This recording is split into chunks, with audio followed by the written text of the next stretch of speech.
Thinking it best to err on the side of caution, Michael got off 2 stops before he should. He didn't get off right away, but rather waited a while, then got off and followed the crowd to the station exit.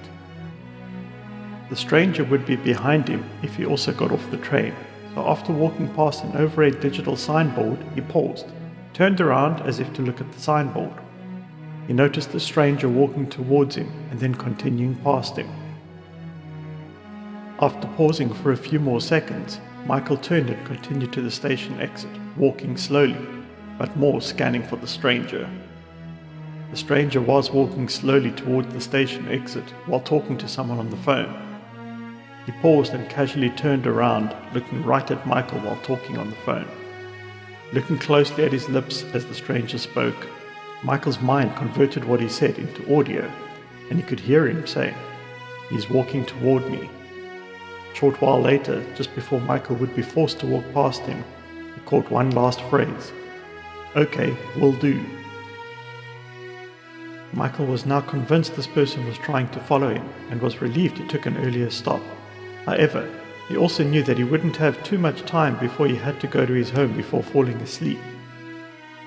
He picked up his walking pace somewhat and once out of the station, selected a route less people seemed to be taking. He wasn't sure what was about to happen, but he did think that it would be best if there weren't too many potential witnesses. As he continued along the path he had taken, he began to smell an unpleasant odor that he couldn't quite place, but decided to try head in that direction.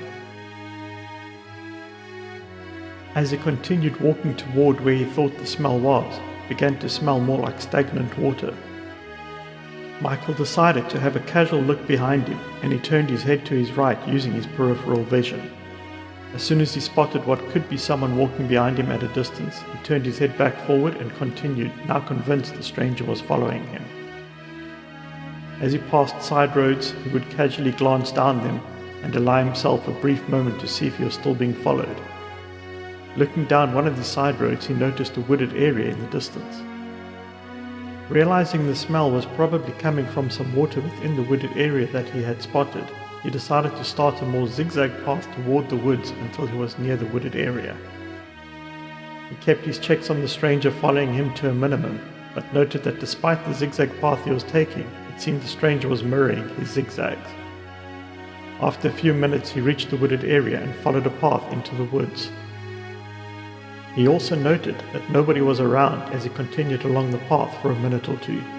It was time to decide. Option 1, he tries to ambush the follower. Option 2, he turns to confront and question the follower. Or option 3, drains him. Vote now.